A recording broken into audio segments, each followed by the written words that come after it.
Seja muito bem-vindo à nossa Escola Bíblica Online. Nós adotamos a revista Compromisso da Convicção Editora, que pertence à Convenção Batista Brasileira. Estamos na lição de número 7, que fala justamente sobre a igreja se institucionaliza. Fizemos dois vídeos. O primeiro sobre a conversão dos gentios, que é o primeiro tópico. O segundo, o Concílio de Jerusalém.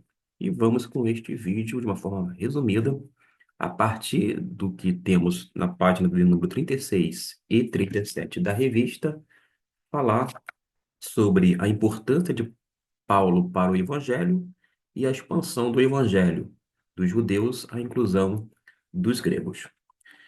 Começo dizendo o seguinte: quando a gente vai para a nossa revista, é importante salientar que ela é apenas um auxílio.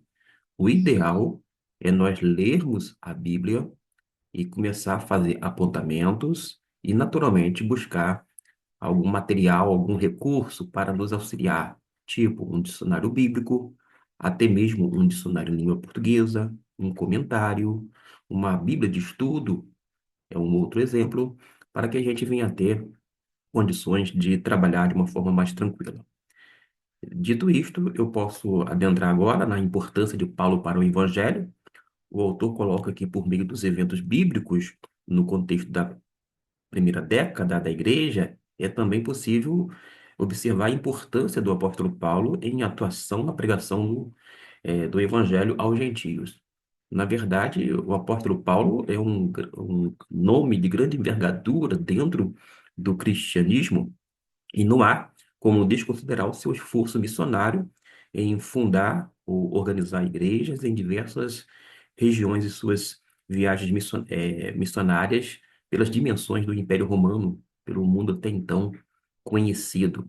Observe que o apóstolo Paulo, naturalmente, como missionário, uma vez que foi chamado por Deus para esse fim, como apóstolo aos gentios, ele organizava as igrejas, mas ele, na primeira viagem missionária, vai organizando, depois, na segunda, ele volta nas igrejas organizadas para ver como é que estava o andamento.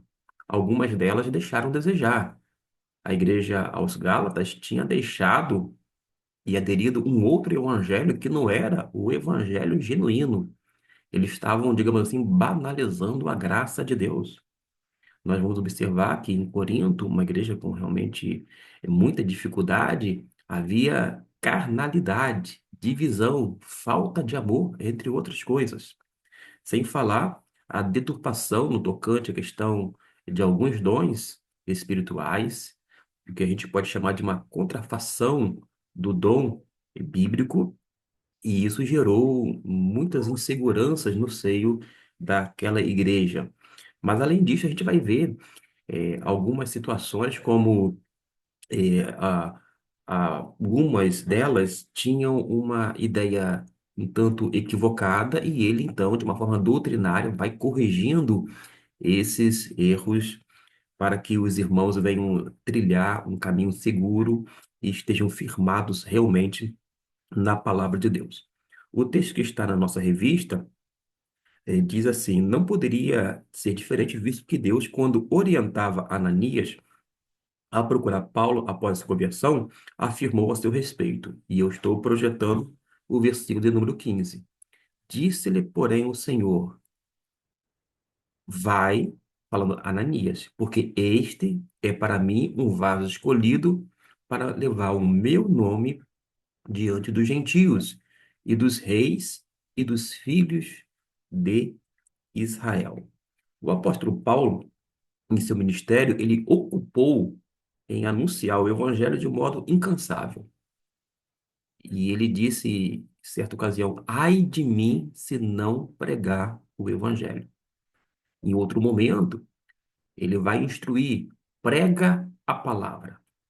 O que nós precisamos como pastores, como crentes em Jesus, fazer é anunciar Cristo Jesus. A semelhança do que fazia o Filipe quando esteve junto ao eunuco e também aos samaritanos. E diz o texto claramente, e é repetido isto, e falava acerca de Jesus, falava de Jesus. E a gente precisa ter esse conteúdo por causa de quê?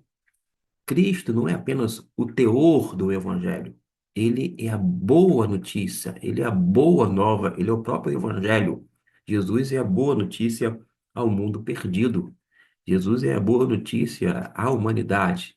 Razão esta que não tem outra coisa a fazer a não ser falar sobre Cristo Jesus. Prossigo aqui porque ele diz que o autor, nessa atividade, enfrentou muitas lutas e desafios de ordem teológica e prática. Quando a gente vai para a carta, tanto a primeira quanto a segunda carta aos Coríntios, a gente vai observar, se ler de forma conjunta, que a igreja estava dividida. Havia partidos. Uns eram de Pedro, outros de Paulo, de Apolo, e dizia até um grupo que eram somente de Cristo. Mas a gente vai observar, principalmente na segunda carta, que os cristãos daquela igreja desprezavam a autoridade apostólica de Paulo, ao ponto de que ele precisa jogar as cartas na mesa e dizer: Eu trago as marcas de Cristo no meu corpo, mostrando que ele passou por muitas lutas, sofreu um naufrágio, foi apedrejado, ele foi, enfim, passou por inúmeras situações adversas, carregou sobre si essa responsabilidade ao ponto de dizer, ó, sede meus imitadores assim como eu sou de Cristo. Alguém que tinha uma bagagem bíblico-teológica, mas muita moral. Esta é a grande verdade. No caso particular, uma referência a Gálatas, onde ele abre espaço para a discussão teológica da justificação pela fé em Cristo Jesus, conforme no livro, na carta de Gálatas, capítulo de número 2, lá no versículo de número 16, pois é este versículo que está sendo dedicado em nossa revista. Mas diz assim: sabendo que o homem não é justificado pelas obras da lei, mas pela fé em Cristo Jesus, temos também crido em Cristo Jesus para sermos justificados pela fé em Cristo e não pelas obras da lei, porquanto pelas obras da lei nenhuma carne será justificada. É o que nos diz o apóstolo Paulo. Com destaque para a natureza do evangelho da graça, bem como apontamentos a respeito da atuação do crente na esfera prática das boas obras, com alcance inicial aos domésticos da fé. E não é à toa que, ainda nessa carta, de Gálatas, lá no capítulo de número 6, ele vai dizer algo importante. Eu vou aqui reportar uma vez mais, Gálatas, capítulo 6, no versículo de número 10, conforme está a referência em nossa revista. Você não tem, porventura, a revista, eu posso depois providenciar em PDF. Então, enquanto temos tempo, façamos bem a todos, mas principalmente aos domésticos da fé. Observe que fala que, principalmente aos domésticos da fé, às vezes a gente cita, quer de uma forma tendenciosa ou ingênua, somente essa parte. Nós precisamos fazer o bem aos domésticos da fé, aos crentes, aqueles que são convertidos. Sim, é óbvio. Da mesma maneira que a gente pode dizer assim, você precisa ser um bom esposo. Pô, mais natural. Você não é uma só carne com uma pessoa, ambos se tornam uma só carne. Ah, a gente precisa amar nossos filhos. Não tem nada de extraordinário nisso, porque já se espera isto. Agora, acontece que o versículo não começa, né, de uma forma truncada. Fazer o bem, principalmente aos domésticos da fé. Pelo contrário, começa aqui, ó. Então, enquanto temos tempo, fazemos o bem a todos. Esse todos inclui todas as pessoas, quer perdidos, quer pessoas não crentes. E a gente precisa ver o texto na sua inteireza, não fragmentá-lo para, de repente, justificar o tipo de comportamento. Isto porque a Bíblia é clara. Quando a gente não faz o bem, a gente comete pecado. Tem o chamado pecado por comissão e o pecado por omissão. Finalizando esse terceiro tópico da revista, o autor da revista nos diz: as cartas paulinas, que compõem significativa parte do Novo Testamento, inspiram cristãos de todas as épocas, visto que garantem elementos educativos para a fé e prática cristã. O segundo tópico fala sobre a expansão do evangelho dos judeus à inclusão dos gregos. No livro de Atos, a pregação do evangelho inicia-se entre os judeus, é o que a gente observa lá nos primórdios, inclusive registrado nos capítulos iniciais do livro de Atos. E, posteriormente, observamos a sua propagação entre os não-judeus, com início significativo em Atos 10. A gente vai observar, primeiramente, a conversão que é destacada por Lucas, daquele prosélito, aquele eunuco.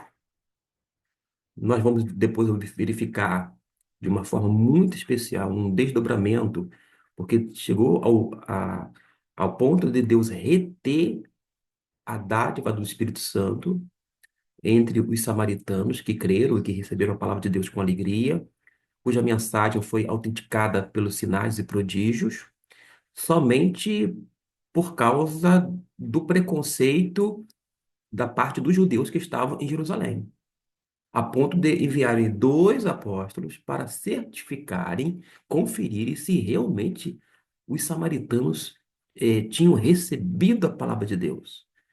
E Deus, então, através dos apóstolos, há uma imposição de mãos e os samaritanos recebem o Espírito. Essa lacuna explica-se não pela deficiência da fé dos samaritanos, mas por causa da necessidade de haver algo para que os judeus entendessem que os samaritanos também tinham sido alcançados. Alguns estudiosos chamam aquele texto de Pentecoste samaritano. Foi tão impactante na vida de Pedro e João. João foi aquele que pediu, quando estava com Jesus, para mandar fogo do céu a fim de queimar as aldeias samaritanas. E agora Pedro e João retornam para Jerusalém, mas ele vai pregando, anunciando o evangelho em várias aldeias, em muitas aldeias samaritanas, mostrando que com aquela retenção da parte de Deus do Espírito, de uma forma excepcional, e é uma exceção, porque a regra é todos nós recebemos o Espírito no ato de conversão, e eles então recebem o Espírito posteriormente, por conta desse fato histórico relacionado à questão cultural, religiosa e em virtude do posicionamento dos judeus convertidos. Por sua vez, quando a gente vê a parte mais significativa, é justamente agora o gentio sendo recebido cerca de 6 a 8 anos depois do dia de Pentecostes. O evangelho não tinha chegado até eles.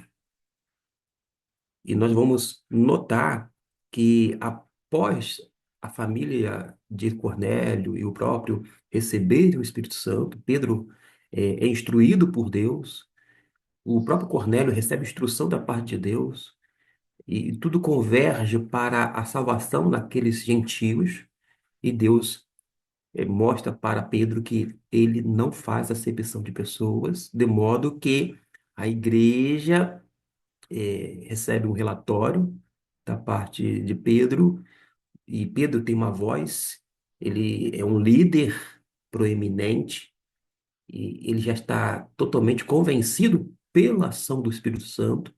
Houve a necessidade da parte de Deus de eh, fazer com que aqueles novos convertidos, no momento que receberam o dom do Espírito Santo, ou seja, o próprio Espírito Santo, falassem em línguas. Estas línguas não eram línguas estranhas, isto é, ininteligíveis, eram línguas inteligíveis. Nós podemos afirmar isso categoricamente por causa de quê? Porque as línguas de Atos eram línguas inteligíveis e identificadas. E Pedro, no capítulo 11, faz uma explicação dizendo que eles receberam o mesmo dom, uma referência ao Espírito Santo, conforme o princípio. Ele se reporta àqueles anos anteriores, lá no dia de Pentecostes, de modo que nós podemos afirmar que foi o mesmo fenômeno de línguas, porque línguas, como dom de Deus, sempre vai ser nessa forma idiomática. A pessoa aprende, que, biblicamente, a concessão da variedade de línguas ou do dom de línguas vai consistir em línguas estrangeiras. A gente observa isto de uma forma muito mais clara quando a gente vai para 1 Coríntios, capítulo de número 12, a partir do versículo de número 10, quando diz aqui, ó, e a outro é uma lista de dons, e tá aqui, e a outro a variedade de línguas. Essa palavra aqui, traduzida, essa expressão, variedade de línguas, é esta aqui, ó, he- hetero, gene, glosson. Vou por parte. Hetero, diferentes, são várias. Glosson, são línguas, na forma plural. E aqui nós temos esta palavrinha que é crucial para o entendimento, para você que até então estava em dúvida, achando que eram línguas incompreensíveis, nada disto. Essa palavra aqui é gene, gene no grego, da onde vem a palavra genealogia, etnia. Em toda a Bíblia é traduzida como raça, tribo, nação, etnia, genealogia, etc e tal. É sempre atribuído, inclusive, é traduzido como relativa à questão do patriarcado, sempre dentro do plano humano. Literalmente, significa diferentes ou diversas línguas étnicas. Logo, se você acha que línguas dos anjos se inclui na variedade de línguas, conforme a listagem, você está redondamente enganado. Até por causa de quê? Quando Paulo fala em 1 Coríntios, capítulo 12, capítulo 13, versículo 1, ele fala assim: ainda que eu falasse a língua dos homens e dos anjos, ainda que eu falasse, mas não falou. Ele não falava a língua dos anjos. Os crentes não falam a língua dos anjos. Nós não sabemos qual é o tipo de comunicação que os anjos têm. Quais línguas, vou dizer assim, qual a linguagem utilizada pelos anjos? Nós não sabemos. Nós não sabemos porque a Bíblia não fala. Existe muita especulação e conjectura. Agora, para um grupo de judeu, principalmente naquele entorno, naquela época, a língua dos anjos seria a língua hebraica, porque era tida como a língua sagrada. Para um grupo destes judeus, esta, é a língua hebraica. Mas nós não podemos fazer nenhum tipo de afirmação. E ninguém hoje tem condições de provar, não apenas biblicamente, mas a partir da sua experiência, de que ela fala uma língua dos anjos. Por quê? Todas as vezes, sem exceção, que os anjos vieram à Terra como mensageiros da parte de Deus para entregar um recado, para, enfim, falar com os homens dentro daquele propósito revelatório, eles sempre falaram, utilizaram línguas compreensíveis para que houvesse uma comunicação. De modo que quando a gente vai para esse aspecto, eu falo a língua dos anjos. O ônus da prova é sua. Quem tem que provar é você. Mas você não tem como provar. Você nunca ouviu um anjo falar. Não há nenhum tipo de registro de anjo falando, a maneira que ele estava falando. E todas as vezes que veio dentro desse processo de revelação, eles falavam a língua nativa, né? A língua da pessoa a qual ele estava enviando, dando um recado, enviando não, dando um recado da parte de Deus. Nós não sabemos. Mas é fato que Paulo não falava todas as línguas da terra. Ele tinha uma capacidade, sim, de falar em várias línguas, e ele dava graças por isso. E não foi à toa que ele foi um campeão nesse quesito de missões. transculturais. Ele pregou em muitos lugares daquele mundo até então conhecido. E para isso tem que saber o grego, tem que saber o hebraico, tem que saber o latim. O grego era a língua universal, tem que saber alguns dialetos. Da mesma forma ocorreu com William Carey, que foi o pai das missões modernas. Ele, para ter uma ideia, falava, antes de ir para o campo missionário, falava, tinha aprendido latim na adolescência, sabia o grego quando estava na sapataria, trabalhando antes de ir para missões na Índia. O William Carey, ele falava o italiano, falava o, o francês, falava o alemão, e ele teve condições depois, na Índia, de traduzir para outras línguas porções do Novo Testamento, por exemplo, inclusive porções para dialetos que eram utilizados dentro da Índia. De modo que a gente volta agora para a revista, na página 37, quando o autor prossegue. Quanto à universalidade do Evangelho para o alcance de todos os seres humanos, convém destacar o encontro de Jesus com a mulher samaritana em diálogo salvífico. A gente está agora se reportando a João, capítulo de número 4, do versículo 1 até o 42. Jesus está focado na mulher porque ele visa a salvação desta. Jesus estava até então com fome, tanto é que enviou os seus discípulos para irem para a cidade de Sicar comprar alimento. A mulher tem a sua necessidade no físico, na sua questão fisiológica ou biológica, e Jesus oferece algo muito melhor. Enquanto Jesus está conversando, instruindo aquela mulher, ele está fazendo literalmente a vontade do Pai. E esta é a comida da parte de Jesus, a- é fazer a vontade do Pai. Ele fala algumas vezes sobre comer e beber como vontade do Pai.